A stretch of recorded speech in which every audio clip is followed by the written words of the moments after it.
Hello, beautiful being. Today I am guided to create a video upon spiritual bypassing and childhood trauma. Yesterday I made an Instagram reel and also a TikTok video upon how one of the most popular New Age teachers of this time talks about how children's energy attracts their sexual trauma and their physical trauma within this life, and how I don't align with that. So I received a lot of questions upon my own personal beliefs.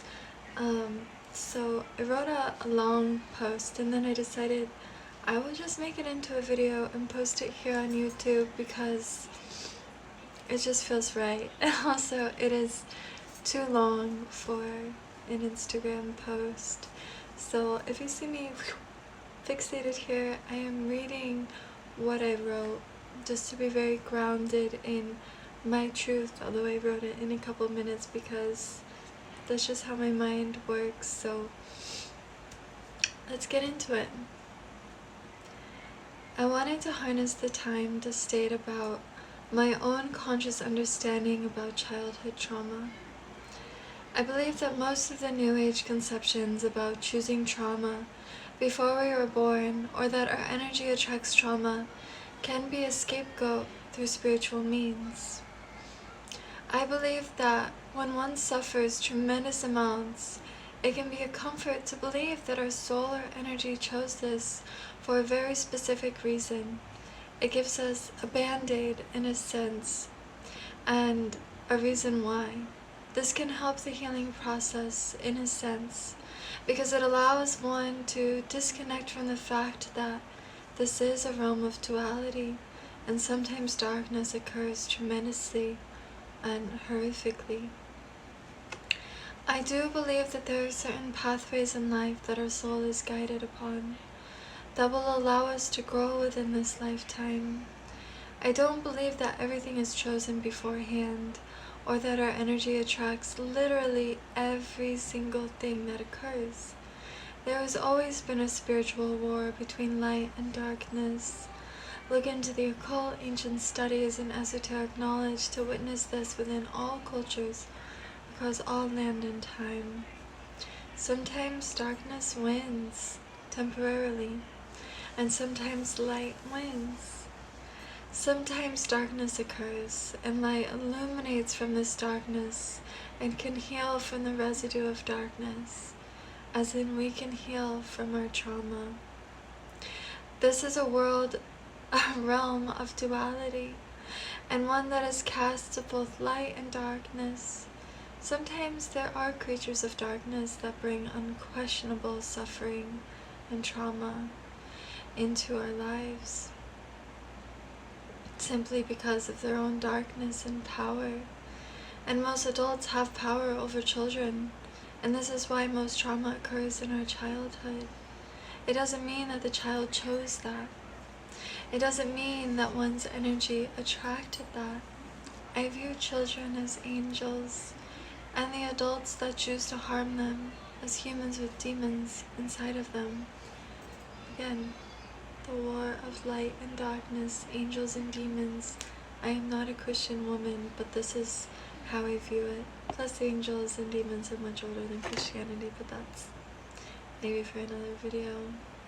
So why would one think we chose this? Because of the wisdom and growth that can occur from this. Of course, if one decides to walk the pathways of healing, they will gain wisdom from pain. It doesn't mean that their soul chose to gain wisdom from this pain. We are all beings of wisdom, and we all hold the potential to become wise from our suffering and pain.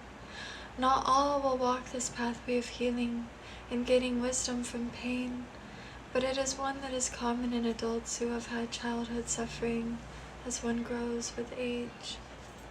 So, with the rise of spiritual bypassing, one can use spiritual guidance of we attract this to disconnect from the pain that we need to face in order to grow.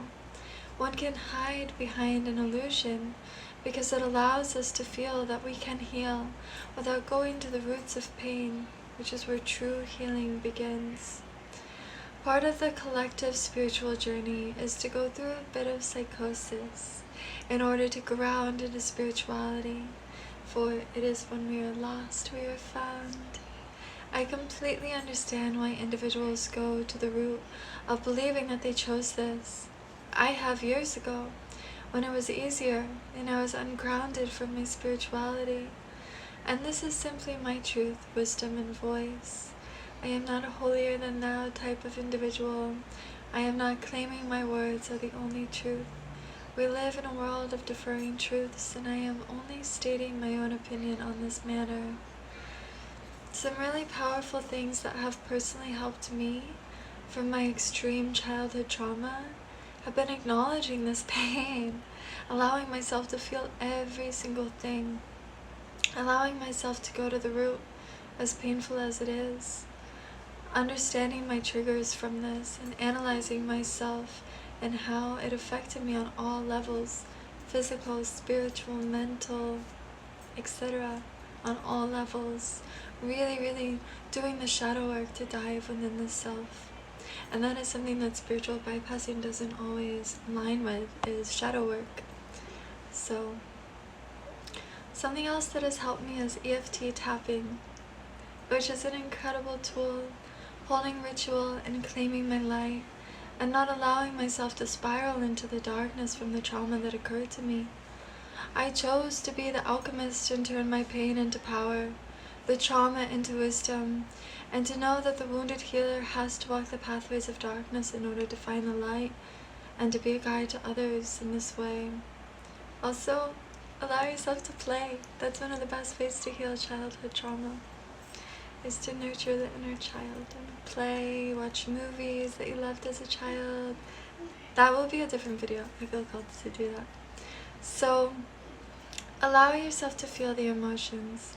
Part of spiritual bypassing within childhood trauma allows the individual to tap out of feeling the complex emotions that can arise when facing the pain of the trauma that occurred. We are human beings, and our emotions are inherent within us. We must allow ourselves to feel everything, even the uncomfortable and painful emotions.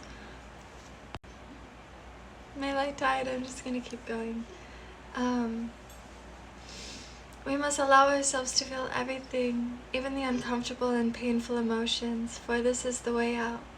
One can wear a band-aid for so long before understanding that the wound is beyond the surface level. Spiritual bypassing the fact that everything happens for a reason shouldn't be taken so literally. It gives us a moment of comfort, and it disconnects us from having a deep human experience, because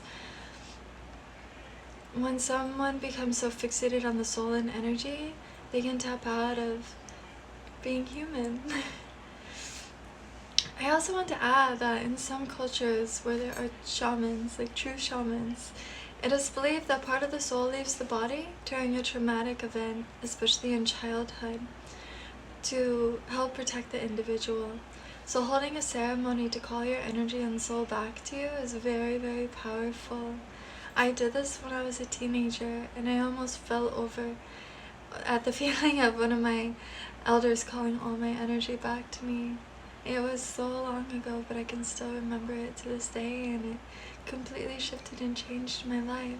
So, in short, I don't believe that we choose our trauma. I don't believe that we attract our trauma, but I do believe that we choose to grow from trauma, and I believe that we can allow this pain and suffering to transmute into wisdom and power and purpose, and to walk the pathways of light and to understand that this is a realm of duality. So if there's any questions in the comments, I would be honored to read them and respond if it feels right. So thanks for listening, and again, this is simply my truth, my voice. I am not the voice for all. I am not the great goddess or god. Blessed be.